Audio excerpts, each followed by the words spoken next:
Natumai mko vipoa. Karibu sana kwa uchambuzi wa GUMZO News TV. Siku ya jana Kimani Ichung'wah aliweza kupitia wakati mgumu pale kwa Al-Jazeera, ambapo alikuwa akifanyiwa mahojiano, na alikupitia wakati mgumu sababu kuna maswali magumu waliweza kumuuliza na kujibu ilikuwa vigumu zaidi. Walimuuliza maswali mengi ikiwemo swali la corruption, ambapo ilibainika wazi kuwa hao wanasiasa wa Kenya, ukiangalia mshahara wao na mali yenye wamejilimbikizia mali ya pesa mingi zaidi. So unapata mshahara wao yendani na mali yenye wamejilimbikizia. Mpaka ikabainika Kimani Ichung'wah ako na zaidi ya mali ya bilioni 1. Yeti amekuwa tu mbunge peke yake. Hiyo mali alitoa wapi? Ikakuja ikabainika kuwa mpaka mambo ya Rais William Ruto kuweza kukuwa namba 2 dunia mzima, kukuwa kiongozi mwenye ni corrupt. Pia vile vile mambo ya maandamano iliweza kujitokeza kwa hiyo interview, ambapo ilikuja Kimani Ichung'wah kuelezea tu jinsi serikali ya Kenya iliweza kudeal na Gen Z kwa hiyo maandamano yenye walifanya mwezi wa 6 last year. Pia Kimani Ichung'wah kuelezea tu ilikuwa ni vigumu zaidi, kwa sababu ilibainika kuwa waandamanaji ama Wakenya wanapitia wakati mgumu sana ikifika kwa mambo ya maandamano. The way serikali walideal na maandamano ya Gen Z haikufurahisha kabisa, kwa sababu kuna watu wengi waliuawa. Pia tumeona utekaji nyara, ambapo Kimani Ichung'wah aliweza kupinga kabisa, akasema Wakenya ama waandamanaji hawakutekwa nyara, ama vijana wa Kenya hawakutekwa nyara na polisi. Ilikuwa tu magaidi pale ndio walijiunga na wakaweza kuanza kutekeleza utekaji nyara, na mkubwa wa hiyo genge ilikuwa Rigathi Gachagua. But ikawa wanamuuliza swali, kama ni Rigathi Gachagua anahusika, mbona mpaka saizi hajafikishwa mahakamani? Kama ni magenge hayo yanateka watu nyara, mbona hayo magenge serikali mpaka sasa haijawachukulia tu? So alipitia wakati mgumu mpaka ikabainika kuwa Al-Jazeera, waandishi wa Al-Jazeera wanajua kuwa Kimani Ichung'wah ni bibi ya Rais William Ruto, kulingana na hiyo utani yenye Wakenya huwa wanapiga pale kwa mitandao. So mambo mengi yaliweza kuchipuka kwa hiyo interview, na Kimani Ichung'wah kutetea tu serikali alikuwa na wakati mgumu zaidi kuweza kutetea serikali. Mpaka ikabainika kuwa serikali ya Kenya Kwanza walipokuwa kwa campaign waliahidi promises 282. But kwa hizo promises wakauliza Kimani Ichung'wah serikali imetekeleza ngapi kati ya hiyo 282? Kimani Ichung'wah kuelezea ilikuwa ni vigumu. Hata alisema hiyo swali haiwezi jibu. But kumbe kulingana na uchunguzi wa Al-Jazeera ikabainika serikali ya Kenya Kwanza wakati wa campaign iliweza kuahidi hizo ahadi, but kwa sasa hivi kwa hizi takriban miaka 3 wameweza kutimiza ahadi 14 peke yake. Hizi zingine zote serikali hata haina plan ya kuweza kuitimiza. Pia ikabainika kuwa ni kweli serikali ya Kenya Kwanza na William Ruto, the way wale wakosoaji wa serikali ya Kenya na deal na hao sio inakeuka haki za kibinadamu. Na kumbe haya mataifa na dunia mzima, the way Kenya ina behave na kudeal na wananchi wa Kenya, kumbe haya maneno yanaonekana dunia mzima. Kumbe pia wao kwa nchi zao wanaangalia hayo maneno. So mambo mengi yalikuja yakafichuka, na Kimani Ichung'wah kutetea serikali alipitia kipindi kigumu, alipitia wakati mgumu zaidi kutetea serikali ya Kenya Kwanza, kwa sababu kumbe Al-Jazeera already huyo mtangazaji Mehdi Hassan alikuwa na information yote ako nayo. Mpaka Kimani Ichung'wah hata kuepuka ilikuwa ni vigumu zaidi. So nataka muoje hii interview, natumai mtapata mafunzo na kufunguka macho. Kimani ichung'wah, thank you so much for joining me here on Head to Head.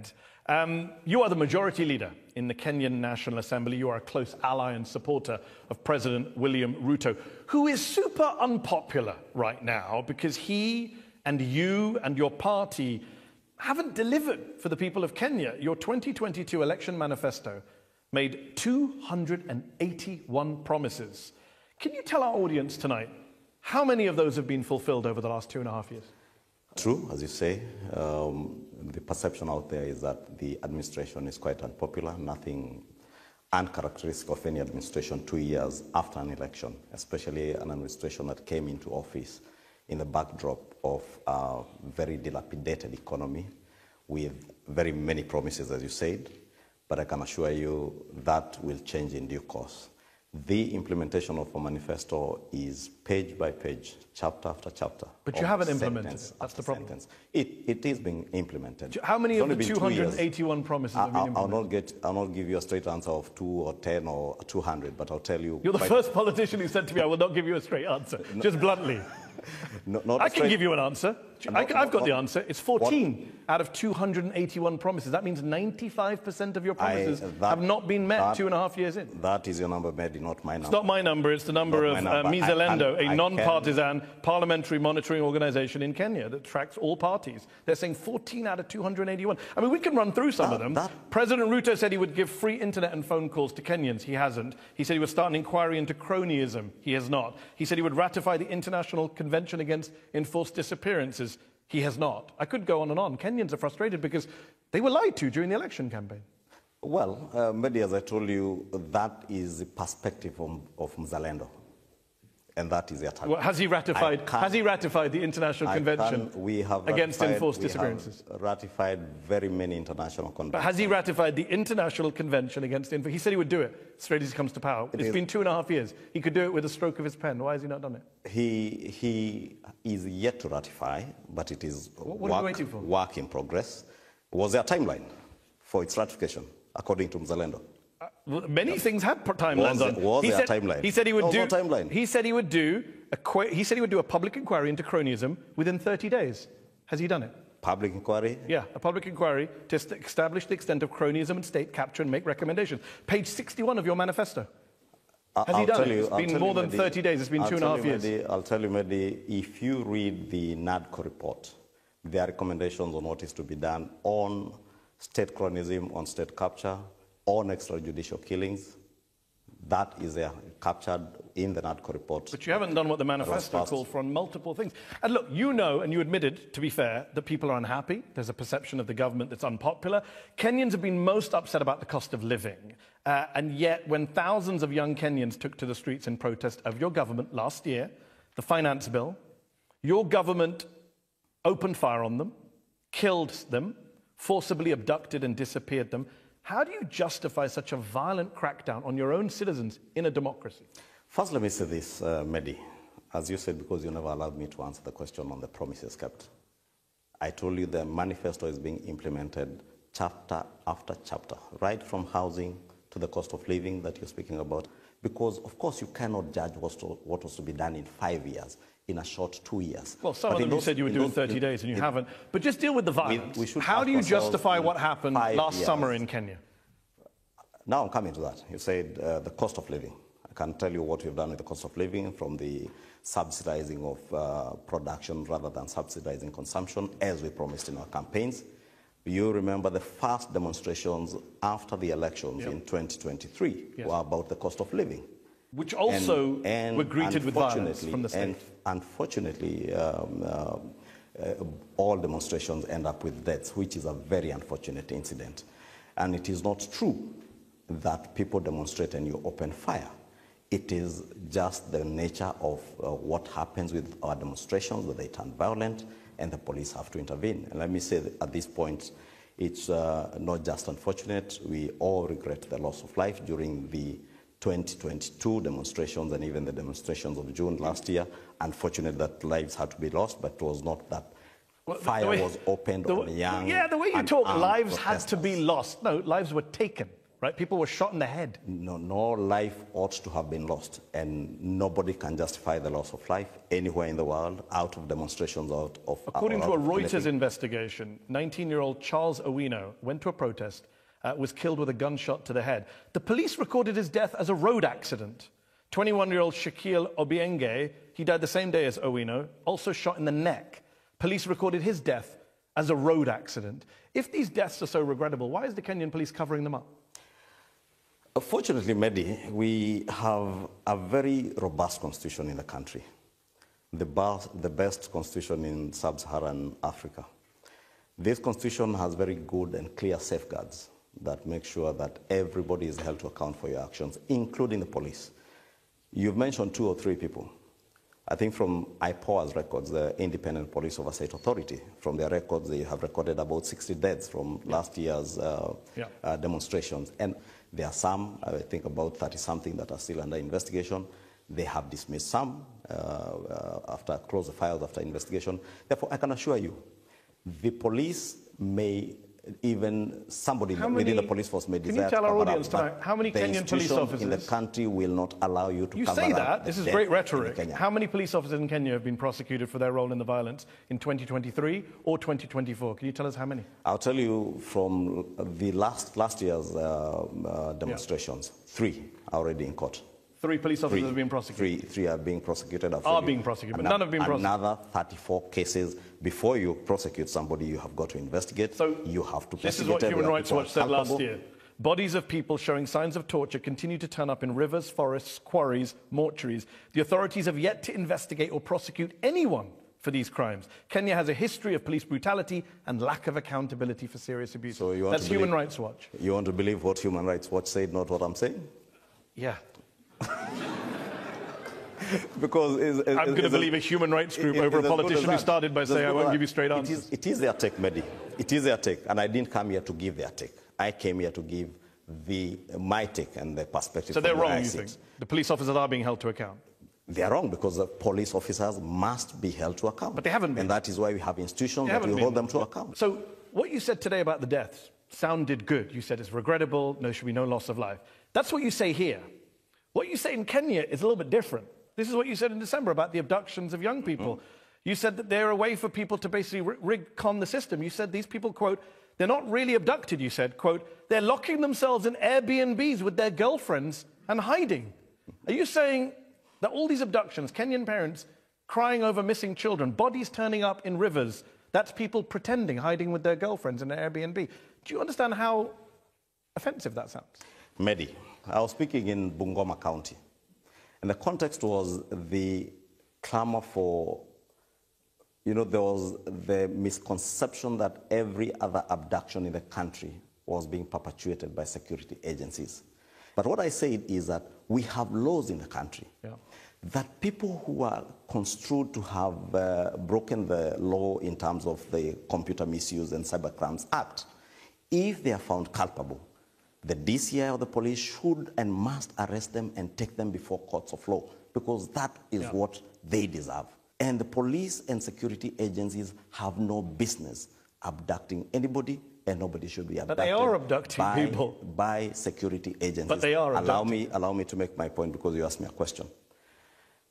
And it is in that context then that I said, and again, it is not all cases, Mehdi, that were out of abductions or what was construed to be abductions. And let me tell you, there were cases where people, somebody was holed up in an Airbnb, but reported himself as abducted. But for you as a leading politician in the country, where people are being disappeared in a democracy in 2024, 2025, it seems a strange thing to focus on, not the kids whose bodies are being found in rivers and forests and warehouses with gunshot wounds to the head and the neck. And instead of focusing on that, you focus on one case of somebody in an Airbnb. Seems strange. Mehdi, I also say there are cases of political conspiracies where people... Can we talk about the cases that are open and shut, police, intelligence services abducting kids? You accept that happens in your country? Your government and your intelligence services have abducted innocent people. You accept that? It has been claimed. Those are matters. Not claimed, it's happened. It has been claimed. You don't accept it's happened? I do not believe there are enforced disappearances perpetuated by the state in Kenya. Not in this day and age. We have an administration which, for the first time, none other than the president himself committed that never again will Kenyans have to disappear and you fish their bodies out of River Yala or River Tana like happened some time back. And therefore, why I say they are claims, but it's because they are claims that are being investigated. They're not claims. Let me give you a fact. Can I give you a fact? Unless you give me fact. I'm going to give you a fact right now, because the audience around the world watching may not know this. The Attorney General of Kenya, his son was abducted. Literally a serving member of the government. His son was taken. How did he get him released? Can you tell our audience? The Attorney General of Kenya is called Dorcas Oduor. Justin Muturi, the former Attorney General, he's not been abducted. The person who has alleged that his son was abducted is the former Attorney General Justin Muturi. And how did he get his son released? And I'll tell you again, I have read from the media, heard Justin Muturi what he said, just as you heard it. It is an allegation by Justin Muturi, somebody who has... Mr. Muturi says he went to the president and said, President Ruto, the intelligence service has taken my son. President Ruto called the head of your intelligence service and his son was released. Have you heard Mehdi from President Ruto on the same? Have you heard from the director of intelligence? You tell me what's President Ruto's... Has he denied it? Have you heard from him? No, I don't live in Kenya. You're the expert. Has President Ruto denied that? Why don't you allow then me to tell you my take? Do. Because that's your take. Please. From what has been reported. That's not my take. I'm reporting a member of your government. This is amazing. I'm quoting a member of your government, not the opposition, a member of your government who you're calling a liar because he says his son was abducted. That's why I told you Justin Muturi, the former Attorney General and current Minister for Public Service, is a politician to begin with. Has beef with his boss. Okay. In the government himself. Wow.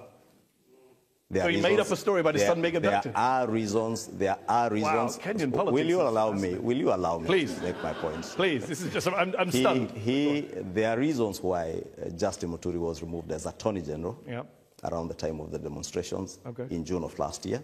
There are reasons probably why Justin Muturi knows he's probably on his way out. It is him who has made those allegations. That is a matter under active investigations. As I told you, has President Ruto denied it? We have got, you need probably to invite him and ask him. You can't I am not President William Ruto, neither am I his spokesperson. Has he denied it? It's a simple factual question, yes or no? I have not heard him, and I don't know if he has been asked to... So one of the... I just want to recap for our viewers, just to be followed. A minister in the Kenyan government has said that his son was abducted by the intelligence services and the president of Kenya had to intervene to release his son. You suggest the minister is lying and on his way out, but the president hasn't denied any of this happened. I don't suggest. I tell you emphatically, the minister has reasons to lie. Okay. Emphatically. He has reasons to lie. And he's on his way out? He definitely knows it. All right, Justin Muturi, if you're watching, you may want to put your resume out there. Let me tell you, Mehdi. Let me tell you, because it's all politics. Even the abduction of his son is politics? It is all politics. It's playing politics with a very unfortunate incident. Let's bring in our panel now to see what they think about all of this. I'm going to go first to Irungu Houghton, who is the Executive Director of Amnesty International Kenya. Irungu, your organization has been documenting a lot of these abductions. You yourself, I believe, have spoken to some of the abductees and their families. Kimani suggests that this is kind of water under the bridge. There's no real evidence for now. A lot of it is politics. What's your view? I mean, I think there has been a trend of targeting dissent, people who have protested in our streets, excessive use of force against people essentially just expressing the right to assembly.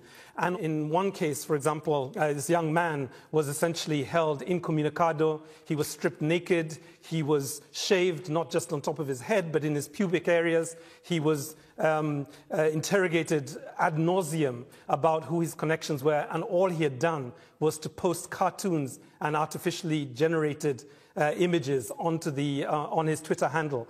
Images of what, can I ask? Of the president in a casket. Is that appropriate? Somebody makes fun of the president in Kenya and they get tortured like this? When William Ruto became president, when the buck stopped at his desk, he took decisive action to end the extrajudicial killings that were happening. True, what Irungu says is true. There was a case of about, I don't know if there were 3 or 4 young Kenyans who were allegedly abducted, and it went out that... Not allegedly. They were abducted. They were abducted, as it was reported. They returned back to their families. There was one case where one of them turned back, appeared in a disco at night with a fully charged phone.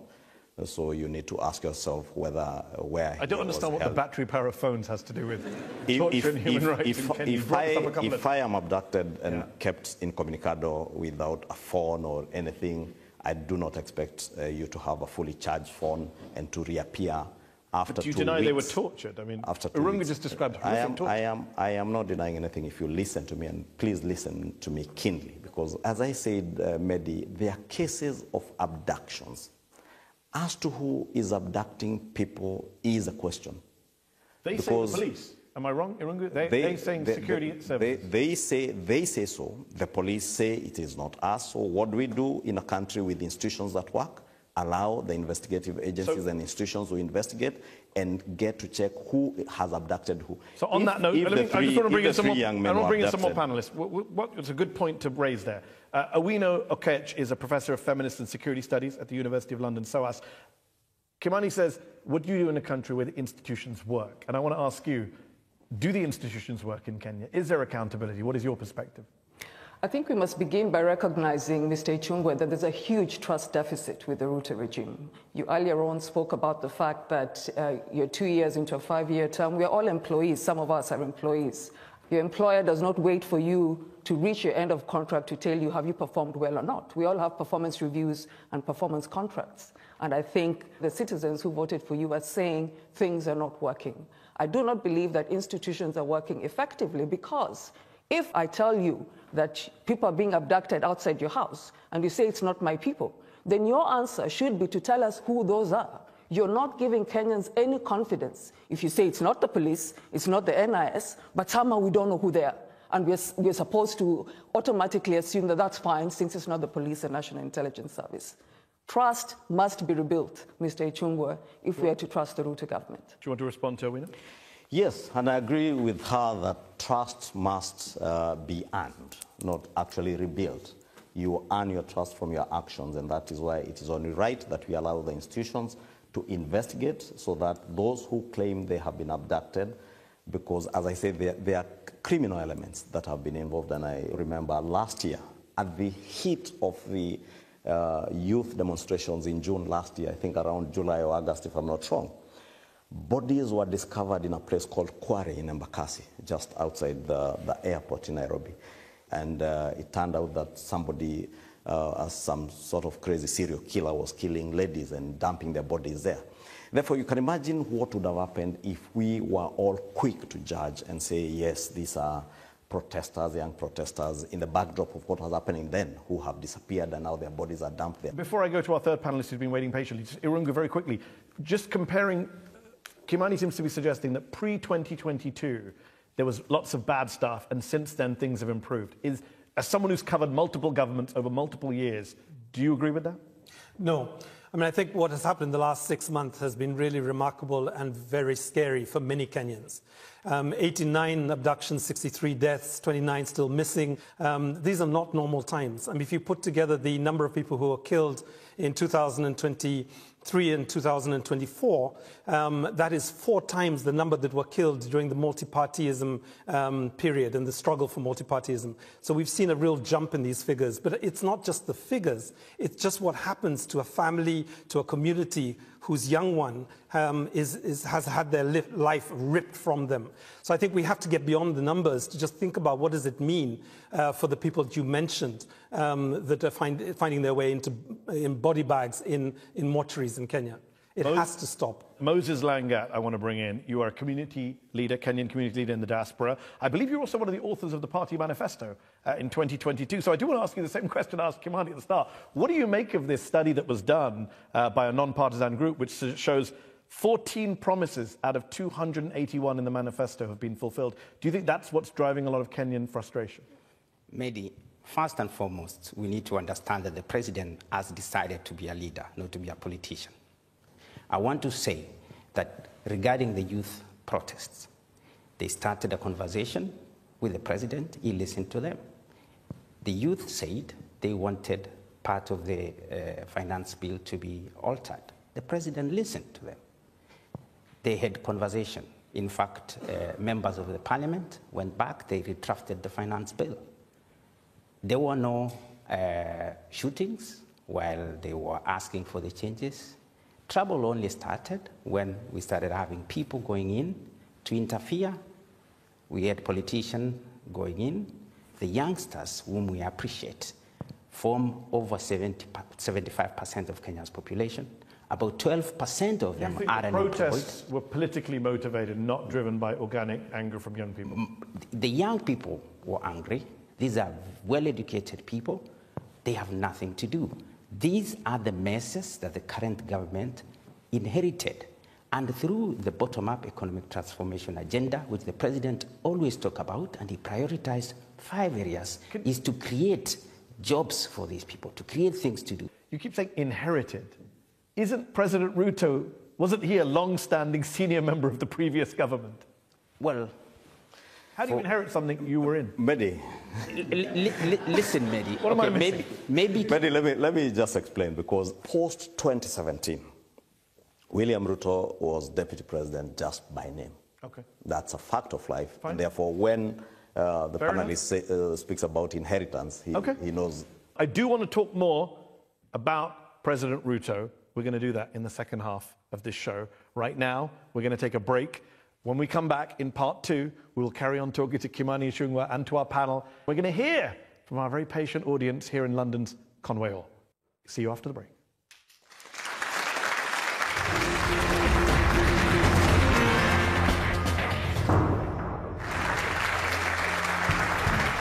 Welcome back to Head to Head on Al-Jazeera English. My guest today is Kimani ichung'wah. He is the majority leader in Kenya's National Assembly and a close ally of President William Ruto.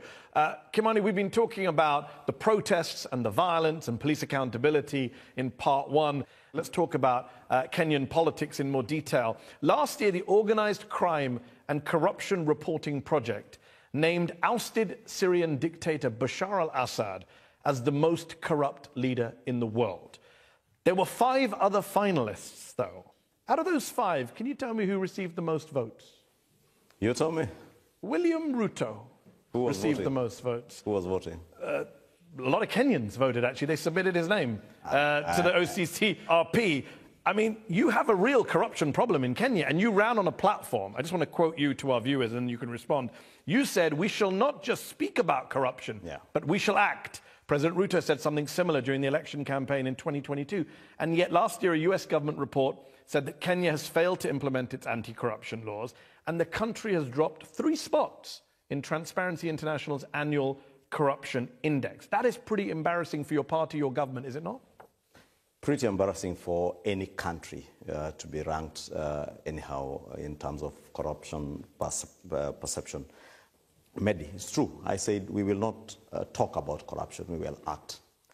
If you live in the Kenyan soil today, you will know close to 18,000 public services now are digitized, principally to try and preempt corrupt practices, because it is in provision of services where people get engaged into corruption and corrupt activities. 2, I will tell you, not a single mega scandal. Look at all previous administrations in Kenya, right from the Kenyatta one, the Moi regime, 24 years, to the Kibaki regime, to the Uhuru Kenyatta regime. But you have dropped. There were mega scandals. So why have you dropped 3 places in the annual corruption rate? Not a single mega scandal. You made that point. I'm not disputing that. Last 2 years. I'm asking why you've dropped 3 places in the annual ranking. Because the indexes are based on perception. Today, Mehdi, when you ran out an advert that I was going to appear on this show, you have seen what has happened on Twitter, in Kenya and globally. Yeah. Obviously, every politician has their critic. Even on the Al-Jazeera page. Because Kenyans are like that. Kenyans are very participatory and active. And therefore, so your country just looks corrupt because Kenyans are very vocal. Is that what you're saying? Ask Kenyans, if you announce today that you're doing a corruption perception here today, and ask them, is Kimani ichung'wah corrupt? They will all storm your pages and perceive me to be corrupt. We'll come back to you in a moment. Ask them to give you evidence of a single corruption case. So hold on. Against Kimani ichung'wah, they will not. The same for William Ruto. They will not give you a single scandal of corruption under this administration. You say it's Kenyan perception, but it's not just Kenyan perception. I quote, here's the perception driven by an active citizen. No, if you let me finish a sentence, I'll tell you, US Trade Representative in 2024, the US government, ally of Kenya, said US firms routinely report direct requests for bribes from all levels of the Kenyan government. And are they just passionate? You will remember when that was said, action was taken. We did not just talk about it.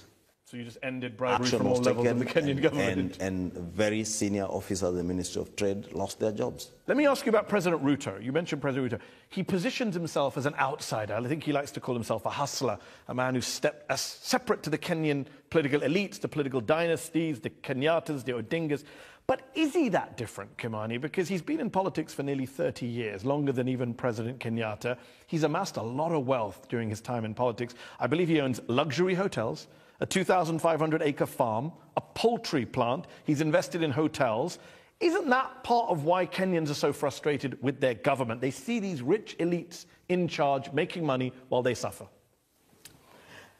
Well, he was seen as an outsider in the sense that he came from a family that was relatively unknown. Nobody knew who his father was. Nobody knew who his mother was.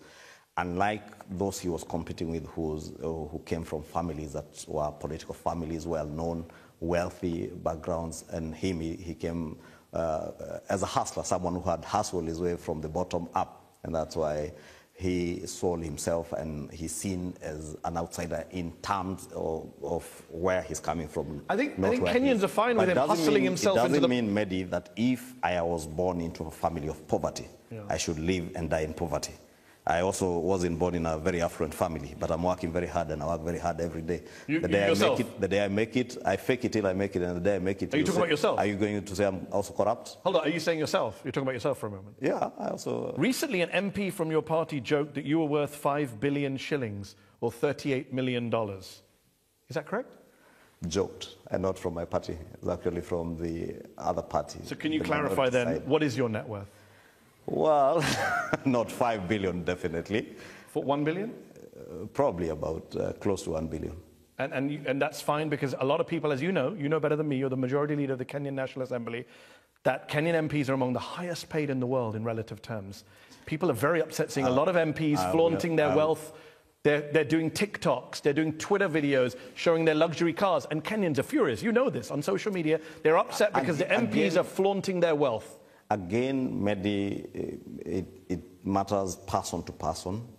I have never had to flaunt anything because I have nothing to flaunt. People in your party have, obviously. But not just in my party. I know, but you're the majority leader, so I'm asking you, how do you feel about that? It's rather unfortunate nobody should do that. And I think a number of those who have done that, by the way, have regretted what they had to show the public. But the flaunting's only secondary. What about the wealth itself? Why do you have so many wealthy Kenyan MPs?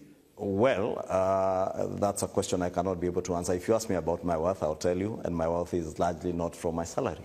And anything and You're worth everything. about $7 million, you said.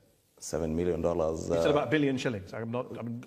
Just about $1 billion shillings. And when you look at the average salary of a Kenyan, and they look at a Kenyan MP who gets 32 times the average salary, that is a perception. Furious. That is a perception, Mehdi, I'm telling you.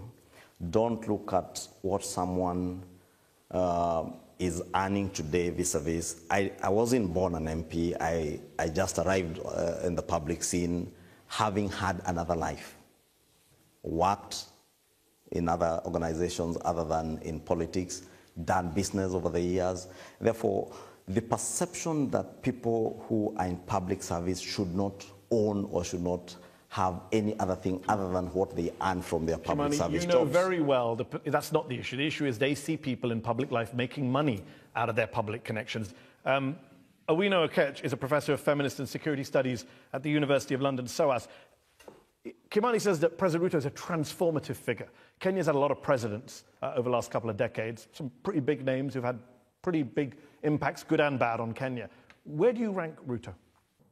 That's a difficult question to answer, largely because Ruto also served in the previous government. So his record beyond the previous government, but also his long-standing political career, means that he's being judged on a very different scale. One of the biggest weaknesses of the current government is the way that those who have been assigned by the president to deliver that plan talk to Kenyans, engage with Kenyans like Kenyans do not know what they're talking about, are dismissive of their pain, are dismissive of the deaths of the children that we saw being shot in front of Parliament during the June 25th protests.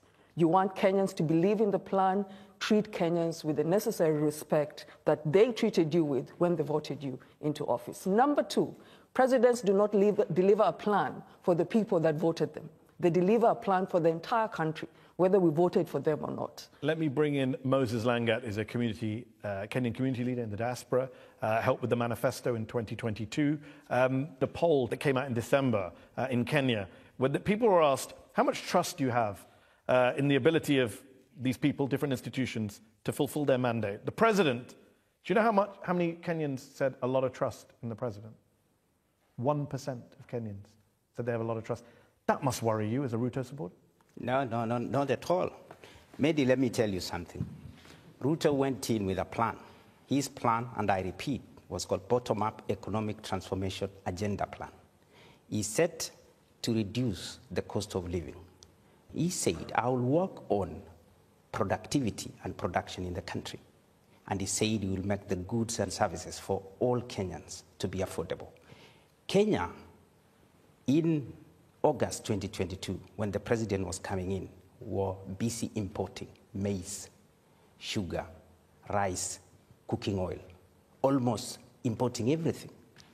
The government has transformed the sector. In July alone. Moses, with respect, you sound a bit like the Biden administration, where I live in the US, where the economy's great, but the public don't believe you. The public don't trust you. I'm giving you microeconomics. In July, Kenya produced 84,000 metric tons of sugar, more than what we need.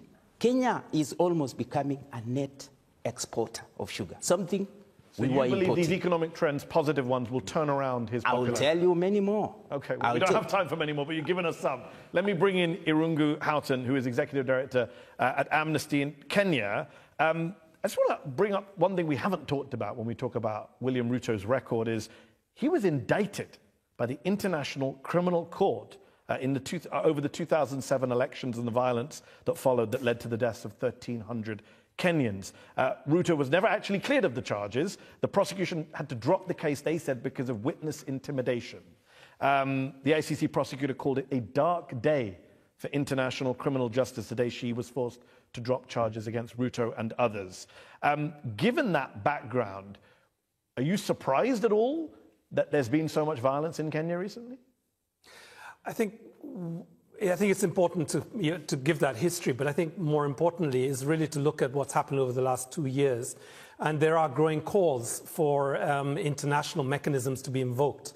And Article 15 of the International Criminals Act. As Amnesty International, we have essentially focused on trying to build domestic accountability in the Kenyan courts, but increasingly finding that that is being stopped either by the constant call for deferrals, for plea taking, and the delayed justice for so many people that have suffered at the hands of police officers is leading a lot of people to begin to get weary and to think about regional mechanisms and international mechanisms. And I think it's really important, particularly for Honourable Kimani ichung'wah and the members of Parliament, to recognise that if we cannot get justice in the courts of Kenya, then it is inevitable that people will start to look back at the International Criminal Court.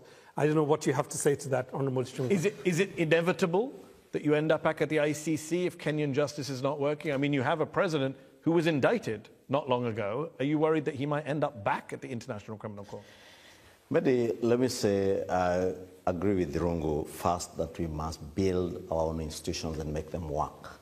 After the 2024 demonstrations and the infiltration by treasonous criminals of those demonstrations, investigators did their work and they were able to identify particular political actors who mobilized the criminals to come and visit the wanton destruction that you saw around the city. When the particular politicians were arrested and were to be charged to court, they ran to court and get injunctive or conservatory orders against their prosecution, and those are the frustrations that you hear Irungu speak about. Therefore, we must relook at ourselves inwards, right from the judiciary and all other arms of government, to make sure that each and every arm of government works the way it's supposed to work. But are you worried that if they don't work, the ICC could be back for your president? We have no choice but to make them work, Mehdi. That is why I took time to travel all the way from Nairobi to come and have this conversation with you here, head to head. Okay, let's go to our audience who've been waiting very patiently. I'll take a question from the, yes, lady here in the last, yes, on the edge, yes. On a recent visit to Kenya just last month, I witnessed low-level corruption happening right in front of my eyes. It's something that's not going away. If anything, it seems to be rampant. What, if anything, can the Kenyan government do to actually crack down on this? Because it's, at the end of the day, working people who feel it the most. Do you mind me asking, just an example of what kind of corruption you saw? Well, on a traffic, when you're in the cars and you're driving, this was particularly in Nairobi, there's certain officers, traffic officers, I think, I don't know their exact name, but they commonly take bribes. And my uncle that was driving was just saying that this happens all the time. First, I hope your uncle did not pay the bribe.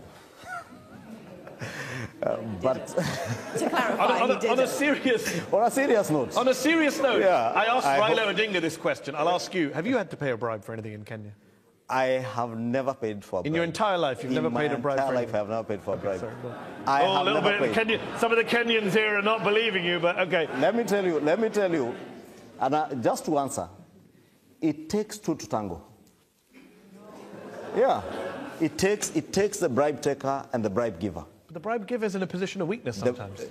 Exactly, because why are policemen collecting bribes on the road? Because you're on the wrong. Maybe you are speaking on your phone. No, that's not how it works, Kimani. You know very well people exploit their positions of power to force people into certain positions. I have been stopped by a policeman for speeding on the road. I have, unfortunately, I was only 19 or 20 years old. And I explained myself out of the situation. You never need to pay a bribe. But just to answer the good lady's question, in the last 2 years, we have digitized 18,000 government services. You will not digitize policemen manning the roads. But it is possible to have instant fines. And the Ministry of Public Transport and Infrastructure is working on a traffic system where people can pay instant fines so that you do not have to pay a bribe to get away, because it is an inconvenience that makes people pay bribes. Okay, let's get the lady there in the black top and the third row. Yes, you, if you want to stand up. Hi. Your party seems to be very concerned with the criticism on social media. Why are you more sensitive to this than to the everyday troubles of the Kenyans, such as the rising cases of femicide, the abductions, corruptions? True, we are very concerned, and I said I'm actually the one who in this show spoke to the issue of femicide because it's a matter that was of great concern to Kenyans. I'll tell you from where I sit. I am less concerned with what people say online, on social media. I had that engagement with somebody yesterday who is in this audience. And I told him, I have been called William Ruto's wife because I work closely with him. And I take it in my stride. But I will have to do my work and do it to the best of my ability. That's my concern, and I believe everybody within the Kenya Kwanza administration is less bothered by what people say online.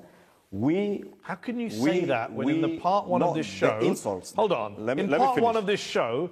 Let me paraphrase Irungu from Amnesty said a guy did an AI image of the president in a coffin was treated viciously, violently. That was not you having a thick skin. And maybe because you never allowed me to respond to that.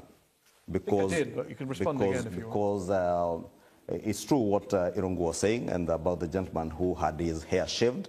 And I said, because we are a nation that wants to trust in institutions.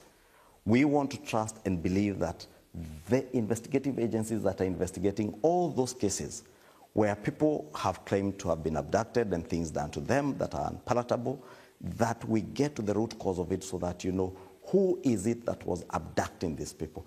I told you there are three elements. It's a very simple issue. Irungu cited a case of a young man who did an image mocking the president, and he was tortured for it. That does not speak well to the thick-skinnedness of your government. So the question is, who tortured him? Can you or me answer? You cannot answer. You cannot say with certainty. So. I'm going to trust the guy who was tortured. Irungu says it is suspected to be because the gentleman said they behaved like they were security agencies. I have seen cases in Kenya now, and an unfortunate case in the recent past, about 2 months ago, where a gentleman who was a manager in one of the security firms was killed and murdered by thugs masquerading as security officers in full police uniform. Okay, let's go to lady there in the red glasses and the stripy top. Good evening. You know that the Kenyan public is suffering. So why are politicians flaunting their wealth, as has been asked earlier, and the wasteful use of public resources like helicopters to go to a latrine or a weird bridge opening, when the president claims that we are having austerity measures? By the way, very nice red bottom shoes.